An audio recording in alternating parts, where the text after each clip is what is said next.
कहते उन तो शंख नहीं बजा, जो परमात्मा ने शंख बजा दिया सब नतमस्तक हो गए, चरण पकड़ लिए। और पुण्यात्मा जब शंख बज गया पूरी वाह वाह होगी भगवान की। श्री कृष्ण भी मत्था टेक कर, पांचों पांडव भी, सौर्य ऋषि भी, सब। तब परमात्मा ने खड़ा होकर 2 घंटे प्रवचन किया था। सत साधना करो, भक्ति कर लो, परमात्मा का नाम ले लो। और ये तो हम फ्री में करते हैं, भोजन खाने इतना सुख हो गया एक संत के। और मैं मंत्र, एक ऐसा मंत्र जानता हूं जिसे तुम्हारा पूरा मोक्ष हो जाएगा। अब परमात्मा कहते हैं, कबीर ये माया अटपटी, सब घट आण अड़ी, किस किस को समझाऊं, या कुएं भांग पड़ी। अब इतना कुछ देखकर भी उनकी आंख ना खुली, रहा नाम ले लो, पीछा छुटवा लो, लेकिन चौधर ना छूटे। युधिष्ठिर ने तो मुश्किल तो राज मिला था। फिर बोले जी फिर देखेंगे।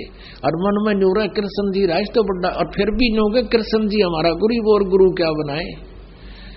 तो परमात्मा कहे किस किस ने समझाऊं, या कुआ वांग पड़ी। इतना कुछ देखकर कि सारे फेलर एक परमात्मा रे, फिर भी आंख ना खुलन दी काल ने। अब नाम ले लिया, पीछा छुटवा लिया, थरा गजब भैया। अब क्या बताते हैं, मोती मुक्ता दर्शत नाही, ये जग है सब अंदरे, दिखत के तो नैन जिसम, इनको फिरा मोतिया बंदरे।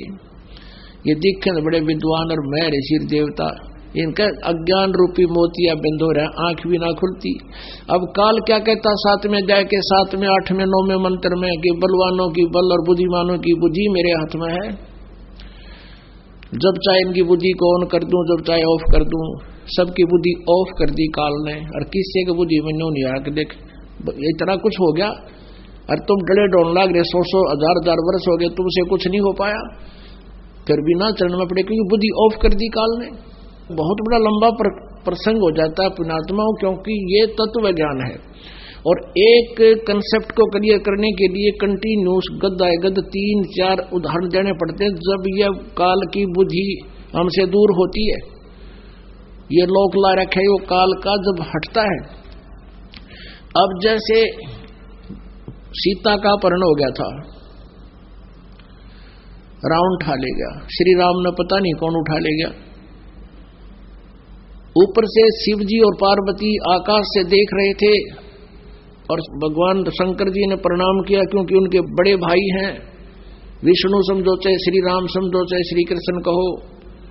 तो पार्वती ने सोचा कि भगवान शिव जी तो स्वयं भगवान हैं, ये किसको प्रणाम कर रहे हैं। तो पार्वती ने पूछा, भगवान आप किसको नमस्कार कर रहे हो? कि वो विष्णु भगवान है सामने। पार्वती ने कहा कि ये रो क्यों रहा है कि इसकी पत्नी का अपहरण कर लिया किसी ने।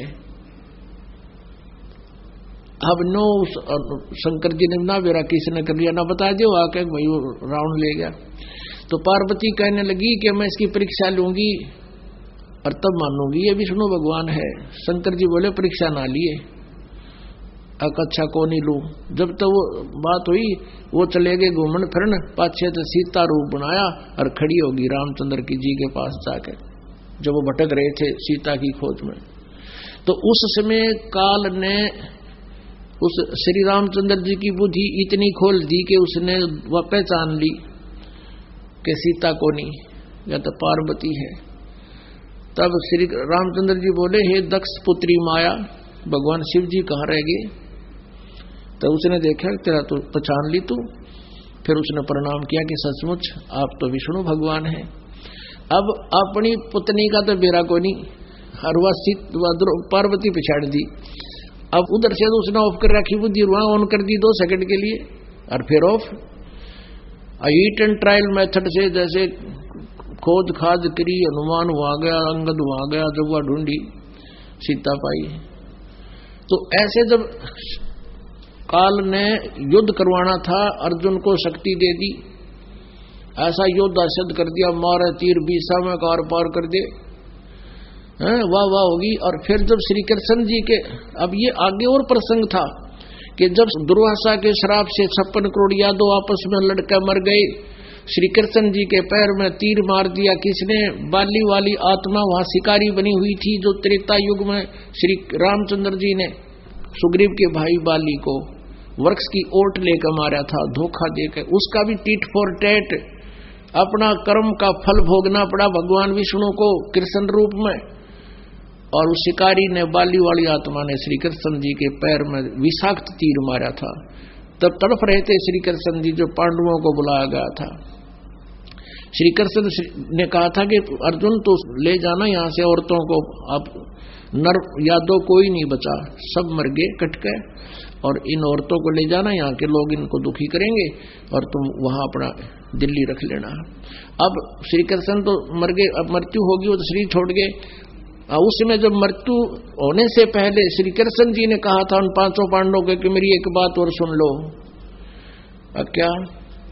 कि आप राज्य त्याग कर हिमालय में जाके कठिन घोर तप करो और वहां पर अंतिम सांस तक साधना करते रहो जब तक तुम्हारी मृत्यु ना हो। क्यों? कारण क्या है? अर्जुन ने पूछा कि भगवान कारण क्या है कि तुमने महाभारत में जो हत्याएं की हैं उनका दोष अपराध बहुत है तुम्हारे सिर पर। तब अर्जुन से रहा नहीं गया, उसकी छाती फट गई। भगवान वैसे तो आप ऐसी स्थिति में हैं कि आपसे हमने वाद विवाद करना नहीं चाहिए, परंतु एक शंका रूपी कांटा मेरे हृदय में खटक रहा है और आज वो और ताजा हो गया। आज मैं आपसे एक बात अवश्य पूछूंगा। श्री कृष्ण ने कहा कि कर प्रश्न। क्या पूछता है? कि आपने गीता ज्ञान देते समय कहा था कि तू युद्ध कर ले, तेरा पाप नहीं लगेगा, ये तुमने मार रखे हैं। और वही पाप आपने बताया कि युधिष्ठिर के तो जो भयंकर आकृतियां दिखने लगी, आपत्ति आई, संकट आया, तो आपने कहा कि महाभारत में किया हुआ युद्ध तुम्हें दुखदायी हो रहा है। और आज फिर आप कह रहे हो कि तुमने महाभारत में बहुत पाप कर दिए, वो पाप अक्षीण हो जाएंगे तब कर लेना। भगवान ये दुश्मन वाला रोल आपने हमारे साथ क्यों किया है? रिश्तेदार होते हुए आपने ऐसा हमारे साथ क्यों किया जो हमने इतने पाप कर लिए? मैं तो मना करूं था, हम तो भिक्षा का अन्न खाकर अपना गुजारा करने को तैयार थे। तब श्री कृष्ण ने कहा कि अर्जुन मुझे नहीं मालूम पहले मैंने क्या कहा, पर वर्तमान की स्थिति मैं सही बता रहा हूं और मेरी आज्ञा का पालन कर लेना।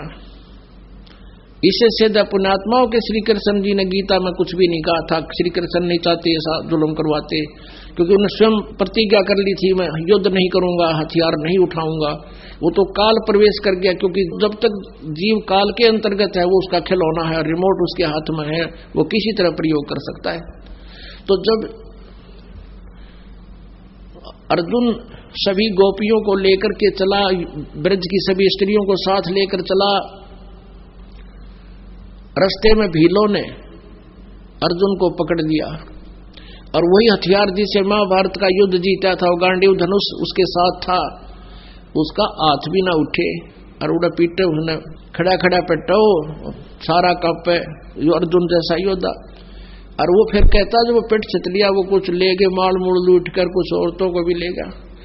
जब अर्जुन कहता है कि कृष्ण बड़ा छलिया था, इसने हमारे साथ धोखा ही धोखा किया, जब युद्ध करवाना था जब तो मुझे ताकत दे दी, आज मैं खड़ा खड़ा पिट रहा हूं, मेरे हाथ भी नहीं उठ रहे हैं, ये धनुष वही है और मैं कुछ कर नहीं पा रहा हूं, उसमें मुझे बल दे दिया, अब मुझसे बल छीन लिया।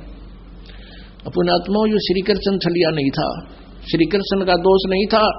अब मूल का तो इनको पता ही नहीं जड़ कौन है इस बीमारी की।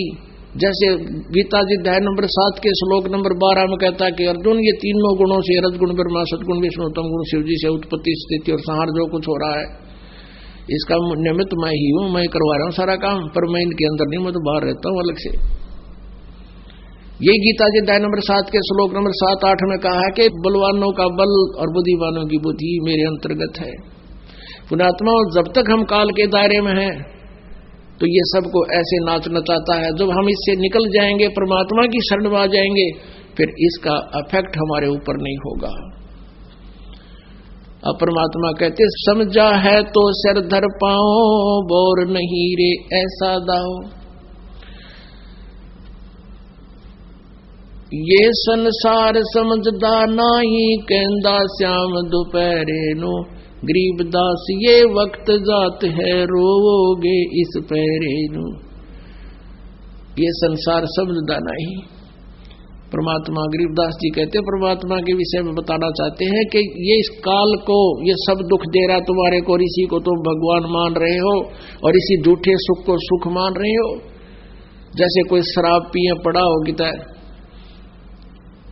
दोपहर में, ये जून का महीना रियो हरियाणा क्षेत्र, और उसने कोई कह रहा उठ तुझे छाया में बैठा दूं, और वो जो कह नहीं वो जो नहीं है बड़ा आनंद आ रहा है, तो शराब में बोल रहा है पसीने आ रहे हैं, बुरा हाल हो रहा है, जागा रहे उसका, और फिर भी मौज हो रही है। तो हमारे ऊपर इतना नशा है जो हम इस सुख को सुख मान रहे हैं। तो क्या कहते हैं गरीबदास जी कि तुम इस दोपहर को सुख मान रहे हो, शाम यानी शाम के समय थोड़ी ठंड हो जाती है, दिन में दोपहर होती है, तो तुम इसको ठंड मान रहे हो। ये संसार समझदा नहीं कहंदा श्याम दोपहरे नु। ओए गरीबदास ये वक्त जात है रोगे इस पहरे नु। ये समय जान लग रहा है आपका, ये समय को रोया करोगे अगर सतभक्ति नहीं की, परमात्मा की शरण ग्रहण नहीं की, तो फिर रोया करोगे आगे जन्म जन्मांतर पता नहीं कब जाके दाव लगेगा। तो इसलिए परमात्मा कहते हैं कि समझा है तो श्रद्धा पाओ और बोर नहीं रे ऐसा दाव। बोलो सतगुरुदेव।